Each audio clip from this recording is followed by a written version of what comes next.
Quand le début de l'année arrive, c'est tellement facile de se mettre de la pression avec les résolutions, les objectifs, la culture de la performance.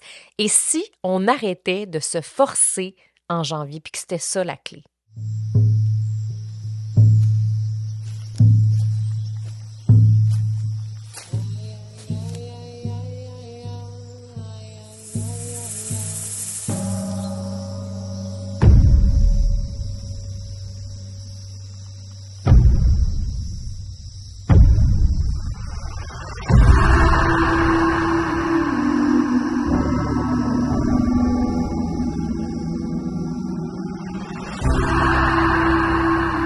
Aujourd'hui, c'est terminé de se taire. T'es pas ici pour plaire, mais pour partager un message, une vérité, une vision pour le monde. Ta voix porte quelque chose de plus grand que toi. C'est une médecine puissante. Dans ce podcast, on explore la puissance de la voix féminine, celle qui guérit, celle qui dérange, celle qui allume les révolutions. Parce que tu es ici pour créer quelque chose de grand avec ta voix, pour partager ce qui est en dedans de toi. Et c'est cette voix d'origine qui peut te permettre d'avoir une vie et une entreprise en alignement avec la leader visionnaire que tu es vraiment. Je suis Stéphanie Mété, alchimiste de la voix, et depuis 7 ans, j'ai accompagné plus de 1000 femmes en francophonie à amplifier et monétiser leur voix pour faire rayonner leur expertise. Mon approche mélange des outils concrets d'influence, des pratiques somatiques et psycho-énergétiques pour libérer non seulement la voix, mais tout ce qu'elle porte. Ici, c'est ton espace pour t'autoriser à être prise au sérieux, ton espace pour laisser émerger ta voix révolutionnaire. J'espère que tu as passé un beau temps des fêtes et je sais pas si tu as été comme moi, mais moi, j'ai pratiquement porté la même chose pendant les 2 dernières semaines, mon pyjama, puis c'est pas mal ça. Et je suis encore en pyjama au moment où j'enregistre cet épisode de podcast et je te souhaite de commencer l'année 2026 dans cette même énergie-là, dans l'énergie du pitch, dans l'énergie de la légèreté, dans l'énergie de je suis pas obligée de faire ce que tout le monde fait, je suis pas obligée de me dépêcher, je suis pas obligée de mettre de la pression parce que le mois de janvier est arrivé. Puis c'est vraiment spécial parce que là, à ce stade-ci du podcast, je devrais te souhaiter une bonne année, là. Donc, je vais t'en souhaiter une, mais il y a un bémol. Je te souhaite une bonne année. Évidemment, je souhaite à tout le monde la santé. J'ai vu des gens dans la dernière année avoir des problèmes de santé. J'ai vu des gens partir. Ça a été challengeant. Donc, c'est clair que je souhaite à qui que ce soit qui écoute le podcast la santé. Puis pour moi-même, avoir vécu beaucoup de malaise chronique dans la dernière année, je pense que c'est la chose que je peux le plus souhaiter à tout le monde. Je te souhaite une bonne année aussi, de douceur, de clarté, d'alignement, mais en même temps, j'ai un malaise avec le bonne année. Parce que dans le bonne année, il y a une certaine forme de pression déguisée. Dans la société, on est habitué, on arrive au mois de janvier, puis on est comme « OK, let's go, les objectifs, OK, let's go, les résolutions. » Puis là, la société, puis tout ce qui est commercial, puis la publicité, puis le marketing, c'est tourné sur « OK, là, c'est le temps de maigrir. OK, là, c'est le temps enfin de reprendre ta santé en main. OK, là, c'est le temps de reprendre ton bien-être. » Donc, on est vraiment dans une espèce de pression sociale de « c'est le mois de janvier. » Donc, c'est le temps d'avoir des résolutions, des objectifs, d'avancer. Et cette année, en plus, on a mis beaucoup d'ampleur sur le fait que ça allait être une année d'expansion. Parce que là, il y a beaucoup de gens qui ont vécu une année de merde l'année passée. Et en plus, on disait que c'était un cycle qu'on fermait, un cycle de 9 ans qu'on fermait avec l'année du serpent. Et je trouve que l'année 2026 part déjà avec une énergie de pression de « enfin ». On commence un nouveau cycle. Parce que l'année passée, on a fermé, souviens-toi, j'en ai parlé dans un de mes derniers épisodes, je pense que c'était le dernier, on a parlé de la fin d'un cycle, la fin aussi de l'année du serpent, la fin d'un cycle de 9 ans. Fait que là, c'est comme, OK, enfin, l'année de merde que j'ai eue l'année passée, c'est terminé, c'est derrière moi, welcome 2026. Et je sais à quel point j'avais plein de clientes, plein de femmes qui me disaient, oh my God, Steph, j'ai tellement hâte à l'année 2026. Puis je te cacherai pas que moi aussi, j'ai eu cette pensée-là. J'ai donc bien hâte que la nouvelle année commence. Mais c'est pas parce que la nouvelle année commence puis qu'on est rendu le 1er janvier, puis là, on est un petit peu plus tard au moment où est-ce que tu écoutes cet épisode-là, que tout change du jour au lendemain, que ton identité est shiftée, que t'as complètement évolué, que ton entreprise est en expansion, que toutes tes relations vont bien, on s'entend-tu que c'est pas parce que tu ouvres une bouteille de champagne que tout change du jour au lendemain. Ça demande toujours une introspection, ça demande de respecter ses décisions, de continuer d'être aligné, et c'est pas juste parce qu'on change d'année que tout change du jour au lendemain, tu sais. Et c'est comme si on avait mis l'année 2026 déjà sur un piédestal. Et quand on met quelque chose sur un piédestal, des fois ça finit mal. Hein? Ça, c'est comme le gars que tu as rencontré dans un bar que tu trouvais vraiment chicks, puis que finalement, ce gars-là, c'était un narcissique. Donc, des fois, de trop mettre quelqu'un sur un piédestal ou quelque chose sur un piédestal, puis là, je ris en même temps en disant ça, j'en fais une blague, mais de déjà positionner 2026 sur un trône, ça nous met une forme de pression parce que là, on est comme, hey, l'année passée, j'ai eu une année de merde, impossible que j'aille une année comme ça. Donc, pour pas que j'aille une année comme ça, qu'est-ce que je dois faire right now, maintenant, en janvier? Qu'est-ce que je dois prendre comme décision? Qu'est-ce que je dois avoir comme résolution? Qu'est-ce que je dois avoir dans mon plan pour être dans cette année-là 2026? Parce qu'on m'a promis 2026 comme quelque chose de wow. On m'a promis 2026 comme une année 1. Fait qu'on parle beaucoup de ça en numérologie, l'année 1, nouveau cycle. Fait que ça, c'est excitant. Et aussi, cette année, on parle de l'année du cheval. Enfin, là, on muait l'année passée. Là, l'année du cheval, puis moi, j'aime ça dire à la blague que c'est comme le cheval qui court nu sur la plage complètement libre. On veut tout être nu sur la plage complètement libre d'une certaine façon. Être libre dans notre business, être libre dans notre modèle d'affaires, être dans l'expansion, être dans des belles relations, faire de l'argent, être dans l'abondance. Mais encore une fois, ça nous fait commencer l'année avec une pression. Une pression que l'année 2026 soit une année d'expansion, soit une année extraordinaire où est-ce que, en quelque sorte, ça va être une forme de magie qui va se manifester, qui va se passer. Puis tu sais, je le souhaite à tout le monde pour vrai et je me le souhaite à moi-même aussi. Puis à quelque part dans mon corps, je le sens que ça va être une année extraordinaire, mais je sens que ça va être une année extraordinaire parce que je vais le décider, mais aussi parce que je vais arrêter de me mettre la pression à avoir tout de suite maintenant, puis je vais arrêter de faire comme tout le monde. Et moi, j'avais pas envie de faire de vision board cette année, j'avais pas envie de faire de résolution, j'avais pas envie de me mettre cette pression-là, et j'ai juste envie de m'écouter et de me poser la question suivante. Fait qu'il y a une question que j'ai envie de me poser toute l'année, et c'est la suivante. Et c'est celle-là que je te recommande de te poser à toi-même aussi parce que ça va avoir un gros impact sur justement tes futurs objectifs quand tu seras prête à les prendre et aussi ton année. Et la question que je vais me poser toute l'année, c'est comment est-ce que je peux rendre ça plus simple, plus doux, plus aligné? Fait que ça, pour moi, c'est ma question de l'année parce que je me connais, je le sais que j'ai tendance à complexifier les affaires. Ma grande force, là, c'est de complexifier les affaires. Ou c'est peut-être aussi ma plus grande faiblesse. J'ai tendance, quand je commence à avoir du succès dans quelque chose, à le complexifier. Puis crime, ça va bien, là. Tu sais, genre, l'abondance est là, les clients sont là, ça va bien. Ben, Colin, je trouve quelque chose, quelque part, pour le complexifier davantage. Et après, une couple de semaines plus tard, je fais comme, hey, il me semble que j'étais bien. Mais qu'est-ce que j'ai fait? C'est que mon cerveau a tendance à croire que quand c'est facile, il y a un bug. Comme si j'avais une erreur. Comme s'il y avait une erreur, code erreur sur mon ordinateur, mais dans mon cerveau qui me disait, c'est pas normal, Steph, que ce soit facile et léger. C'est pas normal, Steph, que ce soit simple de même. Il y a de quoi qui ne marche pas.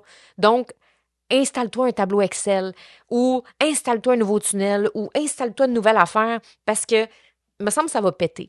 Comme cette impression-là que quand c'est léger, il y a de quoi qui marche pas, là, ça va péter dans pas long.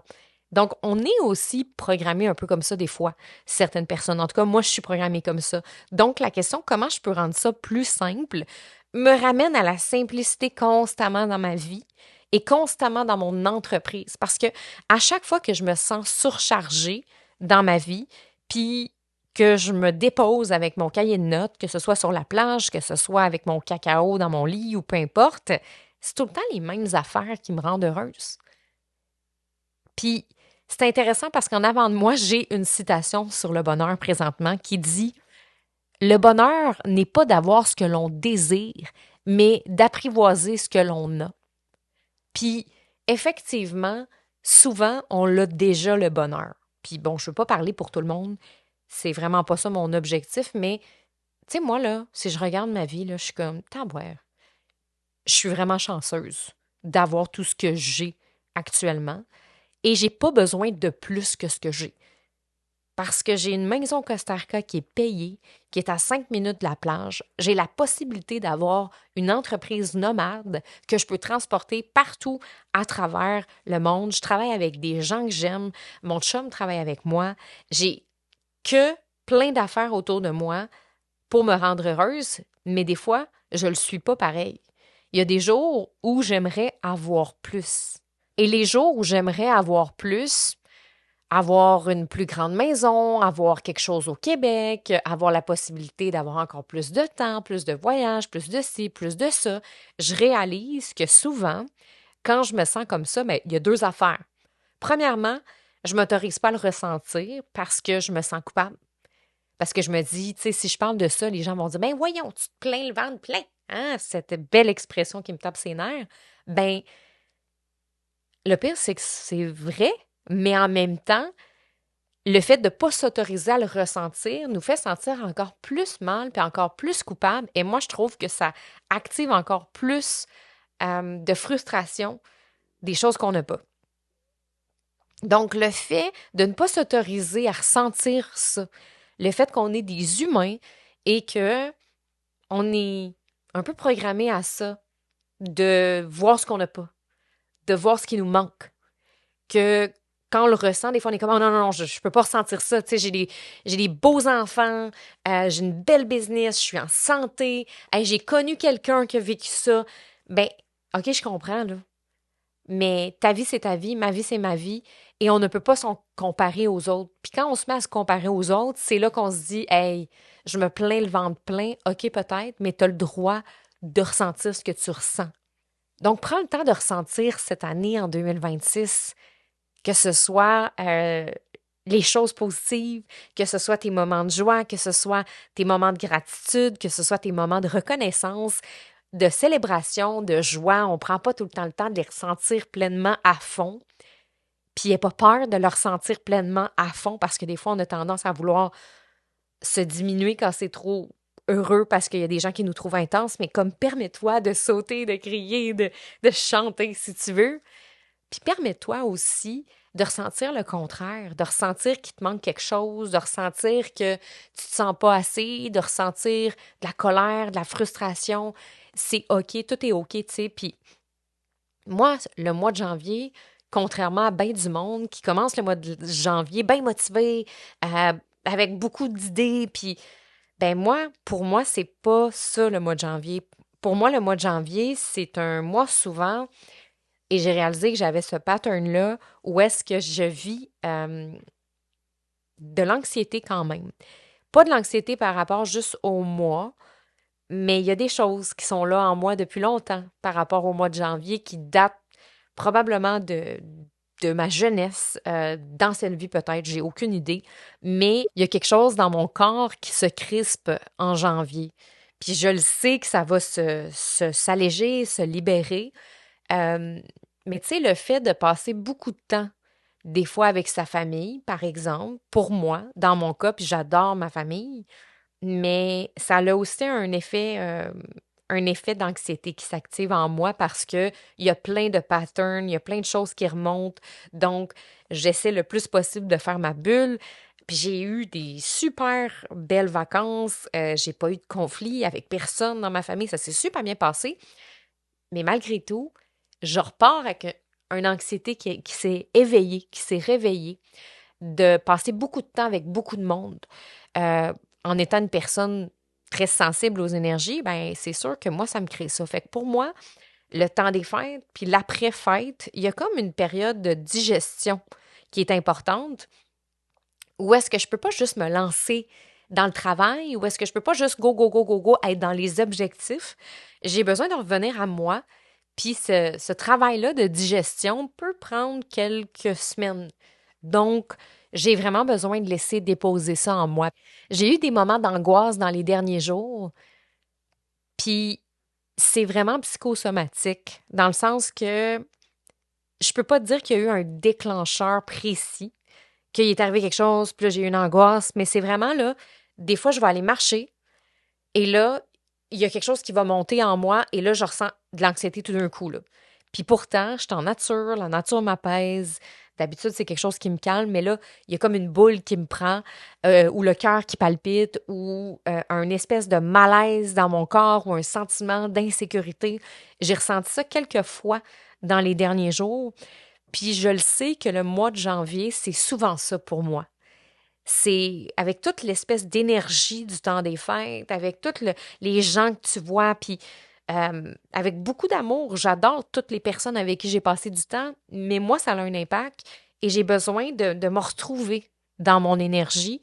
Puis c'est comme si je me sens un peu débalancée. Fait que je trouve que c'est important de se respecter dans son énergie, d'accueillir. Puis c'est ce que je te souhaite, d'accueillir autant les hauts que les bas, c'est OK. Tu sais, moi, je te parle de ça, puis il y a plein de personnes qui vont commencer leur podcast. Let's go, nouvelle année, expansion, les objectifs, je vais bien, je fais ci, je fais ça. Puis moi, ben, je considère que je vais bien, mais je considère que c'est aussi un moment dans l'année que je trouve un petit peu plus challengeant. Et je l'accueille, puis je suis OK avec ça, je suis à l'aise avec ça, puis en même temps, j'ai une conviction profonde qu'en laissant aller les choses, c'est ça qui va faire que mon plan, ma vision va juste être extraordinaire. Puis tu sais, quand les gens me disent Ah, tu sais pas c'est quoi tes objectifs ou tu sais pas c'est quoi tes résolutions, avec une espèce de regard comme si c'était pas normal, ou si parce que t'en as pas tout de suite, t'es désaligné, ben pour moi, c'est pas vrai, en fait. Il y a rien de vrai là-dedans. Je me suis jamais sentie autant alignée qu'en ce moment, mais pour moi, être alignée ne signifie pas avoir un plan clair, contrairement à ce qu'on nous enseigne ou ce qu'on nous dit. Ah, si tu es aligné, ça veut dire que tu sais où tu t'en vas. Oui puis non. Tu sais pas toujours où est-ce que tu t'en vas quand tu es aligné. Par contre, c'est facile de dire oui ou de dire non à quelque chose parce que tu sens que ça c'est un oui, ça c'est un non. Fait qu'en ce moment, je sens que c'est un non pour moi d'avoir des objectifs, d'avoir un plan clair, d'avoir des résolutions. Puis aussi parce que je me suis créé et généré des revenus pour pouvoir avoir ce temps-là aussi en janvier. J'ai fait un lancement en novembre justement pour me créer, me générer du revenu pour plusieurs mois, pour être capable d'avoir cette possibilité-là de respirer, d'avoir de l'espace en janvier. Fait que ça, je le mentionne aussi, c'est important parce que on peut pas être dans cet espace-là de création, de créativité, d'inspiration, de laisser aller, de laisser monter si on est en mode survie. Si on est en mode insécurité financière, j'ai peur de ne pas avoir de clients, ben là, c'est sûr qu'on va arriver en mode hustle en janvier. Puis, je comprends qu'il y a des femmes qui sont dans cette situation-là, puis qui sont comme, oh my God, ben là, je peux pas vraiment me permettre de pas avoir d'objectifs, puis tout ça. Mais en même temps, moi, je réussis pas bien à atteindre mes objectifs si je me mets trop de pression. Je le sais parce que je me sens pas dans ma conviction. Puis quand je me sens dans ma conviction, c'est sûr que j'atteins mes objectifs. Donc, si je veux être dans ma conviction, puis en même temps avoir un message qui est puissant, j'ai besoin d'avoir de l'espace, ça c'est sûr. Par contre, si tu veux vraiment profiter au max de ton espace, il faut que tu te crées une sécurité financière.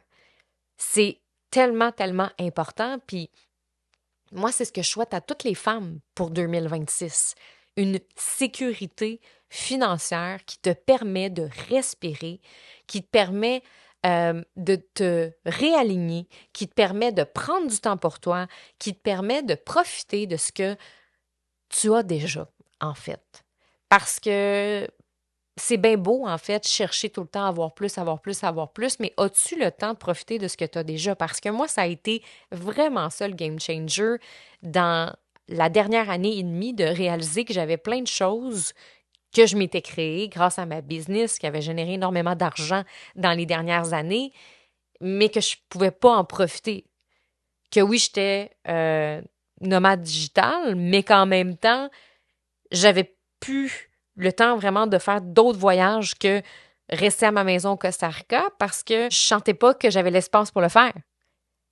Puis même à ma maison au Costa Rica, ben, je prenais pas tout le temps d'aller à la plage parce que je prenais pas le temps de le faire, parce que j'étais occupée, parce que je me faisais croire que j'avais besoin de travailler plus, puis de complexifier les affaires, puis de complexifier les systèmes.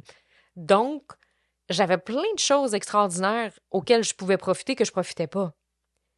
Donc, c'est aussi ça, de se créer cet espace-là. Puis moi, c'est ce que je souhaite à toutes les femmes, de se créer un système qui te permet d'être à l'écoute de ton énergie. Des fois, tu vas être dans des gros highs, tu vas être comme let's go, let's go. Puis c'est parfait. Moi, là, des fois, là, je suis full dans l'énergie masculine. Je suis full dans l'action, puis c'est parfait parce que c'est ce que je feel.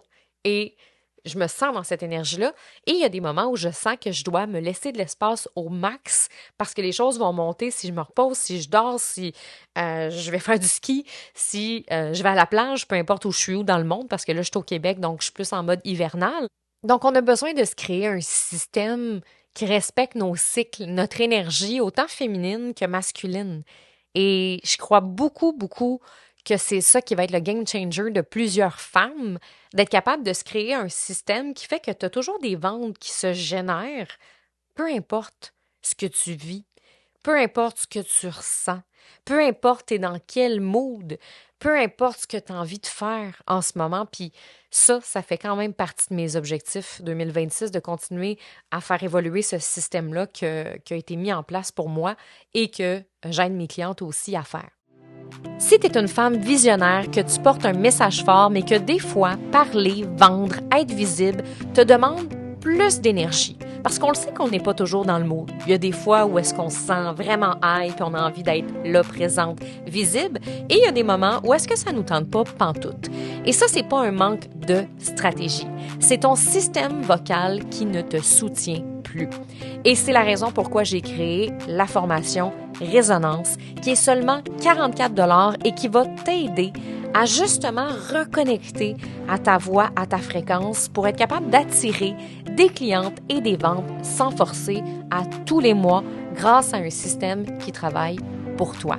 Ça t'intéresse? Ben, je t'invite à regarder le lien qui est dans les notes de l'épisode du podcast. Donc, avoir un système qui te supporte dans tes hauts, dans tes bas, dans tes highs, peu importe, selon moi, c'est une clé importante. Le système, moi, je l'appelle le système vocal dans mon entreprise. Tu veux que ta voix travaille pour toi, même quand ça ne te tente pas de parler, même quand tu es fatigué, même quand tu n'as rien à dire. Parce que souvent, quand on est des femmes de voix, quand on est des femmes de parole, si tu as un podcast, si tu as un coaching, si tu fais des coachings, si tu fais des vidéos, on parle beaucoup. On parle beaucoup dans notre entreprise, on parle beaucoup et à un moment donné, on a besoin aussi de reposer notre voix pour la recharger. Parce que des fois, les mots ne coulent plus et les mots ne viennent plus.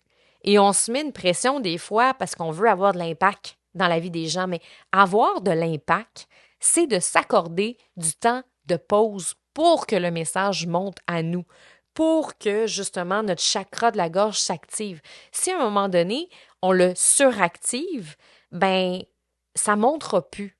Ça sera pas naturel. On va être en mode, OK, il faut que je parle parce que j'ai besoin de parler, parce qu'il faut que je sois visible. Donc, on veut pas forcer nos cordes vocales. On a besoin aussi de les reposer. Tu sais, quand on a un rhume, quand on a une grippe ou quand justement on a une extinction de voix, on n'a juste pas le choix de s'arrêter de parler parce que ça vient forcer nos cordes vocales. Et on s'en rend pas toujours compte quand on est une femme de parole, quand on est une femme qui utilise sa voix beaucoup dans son entreprise, qu'on a aussi besoin de repos, de ne pas attendre d'avoir une extinction de voix pour réaliser que, crème, j'ai besoin de me reposer. Donc, je trouve que c'est important d'avoir un système qui te permet d'avoir des clientes tout le temps, qui te permet de faire de l'argent tout le temps. Et c'est comme ça que tu n'auras pas besoin de te mettre de la pression puis de faire comme tout le monde. Comme là, en ce mois de janvier, il y a beaucoup de gens qui sont comme « OK, go, go, go, les objectifs ». Mais ça vient souvent d'un système nerveux qui est en réaction, qui est comme OK, là, let's go. Faut que je m'y mette parce que si je veux avoir des objectifs, c'est là. J'ai vu une fille qui atteignait presque tous ses objectifs en janvier, puis elle va chercher son argent là, puis là, telle personne fait telle affaire, puis là, tu sais, comme on se met une espèce de pression que si on a des ventes chaque mois qui rentrent, là, puis qu'on a des clientes qui viennent vers nous, puis qu'on a confiance en ce qu'on fait, puis que nos services sont extraordinaires, on n'aura pas besoin de se mettre cette pression-là. Fait que moi, ce que je souhaite à toutes les femmes pour 2026, c'est oui, de courir sur la plage complètement nue et libre dans l'énergie du cheval, mais vraiment, ce que je souhaite, c'est que tu te sentes libre d'être, de faire ce que tu veux quand tu le veux, d'être dans l'énergie, le mood que tu es et que ta business te permette tout ça. Parce qu'entre toi puis moi, la vraie vérité, c'est que c'est bien beau de dire aux femmes: Hey, prends le temps de te reposer. Hey, prends le temps de te relaxer. Hey, prends le temps de te créer de l'espace. Si tu es en mode survie, tu n'arriveras pas à le faire. Donc, si tu es en mode survie, c'est ta priorité, selon moi, de te bâtir quelque chose de solide, de tellement solide qu'après, tu ne pourras plus dire que tu ne peux pas prendre d'espace pour toi. Après, tu vas être la seule et unique responsable de ça. Donc, moi, je le sais, je l'ai vécu dans les dernières années. Me créer une structure solide qui génère de l'argent, c'est pas compliqué pour moi. Parce que pour moi, l'abondance, c'est quelque chose de facile. Pour moi, générer de l'argent, c'est quelque chose de facile. Si je veux du cash, j'en ai. Si je veux 100 000, je l'ai. Je le sais, c'est facile pour moi, générer de l'argent. Désolée si ce n'est pas pour toi. Mais en même temps, je ne suis pas désolée parce que je travaille pour ça, mes croyances. J'ai travaillé mes croyances par rapport à l'argent. Je mets des actions en place et je crois en ce que je fais. Mais je suis fucking bonne, par exemple, pour me compliquer la vie, me complexifier la tâche, pour surcharger mon horaire quand il est très, très, très léger. Je peux passer d'un horaire léger de 5 heures semaine à comment ça? J'ai 40 heures de bouquet. Donc, je suis très bonne là-dedans pour me complexifier, me surcharger. Ça fait quand même depuis plusieurs mois que je travaille beaucoup là-dessus, que je travaille à me respecter, que je travaille à réajuster chaque jour, mais c'est un travail de tous les jours. C'est un travail de tous les jours. Donc, même si c'est facile pour moi de générer de l'argent, c'est très facile pour moi de ne pas générer du temps, de me surcharger. Fait que je le sais. Donc, on a chacun nos défis, on a chacun nos patterns, on a chacun nos problèmes. Moi, j'ai de la facilité à générer de l'argent, mais j'ai de la facilité à surcharger mon espace-temps. Je connais des filles qui ont de la difficulté à générer de l'argent, mais qui ont beaucoup de facilité à se générer du temps, avoir de l'espace pour elles. Fait que, tu sais, l'idée, c'est que tu sois capable de reconnaître tes patterns puis d'y aller une journée à la fois. D'y aller une journée à la fois puis d'être capable de faire: Ah, c'est intéressant comment j'essaye de m'en aller dans mon ancienne identité. Puis ça fait toute la différence. Je me rends compte que j'ai bien de la jasette aujourd'hui. Je pense que je pourrais partir à plusieurs endroits, mais tout ça pour dire que ce que je te souhaite pour 2026, c'est oui, un système qui te permet de respecter tes cycles, ton énergie, tes moods, puis que tu te sentes pas toujours en mode survie dans ta business. Fait que ça, c'est clair que je vais te souhaiter ça, puis je trouve que c'est une des choses les plus importantes. Avant de rêver grand à plein d'affaires qu'on voudrait de plus, solidifions nos bases. Moi, ça, je trouve que c'est quelque chose de tellement important. Et je te souhaite d'être aligné, de la douceur puis de la simplicité, parce que moi, ça va être ça ma question dans la prochaine année. Comment je peux rendre ça plus simple, plus doux, plus aligné? Donc, ça n'a pas besoin d'être si compliqué que ça, une année, en fait. On peut juste s'en tenir aux mêmes questions tout le temps, aux mêmes réflexions tout le temps et s'améliorer en tant qu'être humain au lieu de tout le temps essayer plein d'affaires nouvelles puis de OK, ça, OK. Je le sais, moi, ce que j'ai besoin de travailler, puis c'est 2, 3 affaires dans ma vie, mais c'est tellement facile pour moi de fuir et d'éviter ces choses-là que des fois, on part dans les mauvais objectifs. Mais au plus profond de toi-même, tu le sais. Tu le sais ce que tu veux. Tu le sais ce que tu as à travailler. Mais des fois, ça fait juste chier d'aller travailler ces choses-là. Donc, on se fait croire qu'on a besoin de ci, qu'on a besoin de ça, que c'est pas ça l'affaire, que c'est une stratégie, que c'est ci. Alors que la réalité, c'est que c'est des petits micros-éléments qui peuvent faire toute la différence. Donc, voilà, je te souhaite ce genre d'année-là sans pression, sans forcer quoi que ce soit, et laisse monter ce qui va être là dans les prochaines semaines. Puis si tu te sens comme moi en ce début janvier, que tu es en période toi aussi de digestion, qu'il y a encore des choses que tu as besoin de digérer avant de passer aux prochains objectifs, avant de passer à la prochaine grande vision, ben sache que c'est OK. Puis si tu es dans l'autre énergie où est-ce que tu es comme « Oh my God, je me sens vraiment bien, j'ai le goût d'atteindre plein de choses », bien c'est OK aussi. Il n'y en a pas de bonne puis de mauvaise réponse, c'est ce que j'ai envie de dire. Puis ce qui est important, c'est que tu t'écoutes dans tout ça.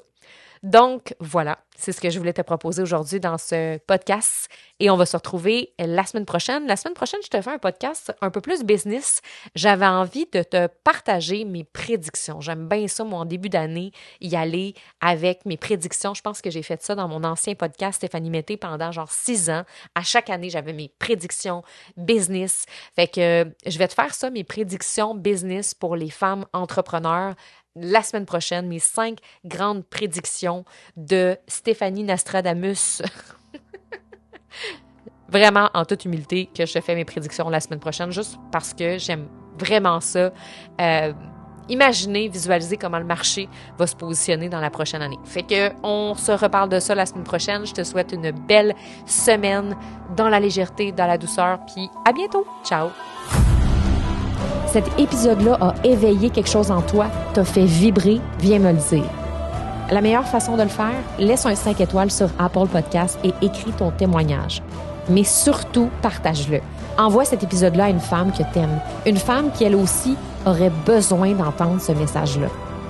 Parce qu'en l'écoutant, elle pourrait, elle aussi, commencer à libérer sa voix ou à retrouver sa puissance. Et c'est ça, élever nos voix ensemble. Je te dis à bientôt.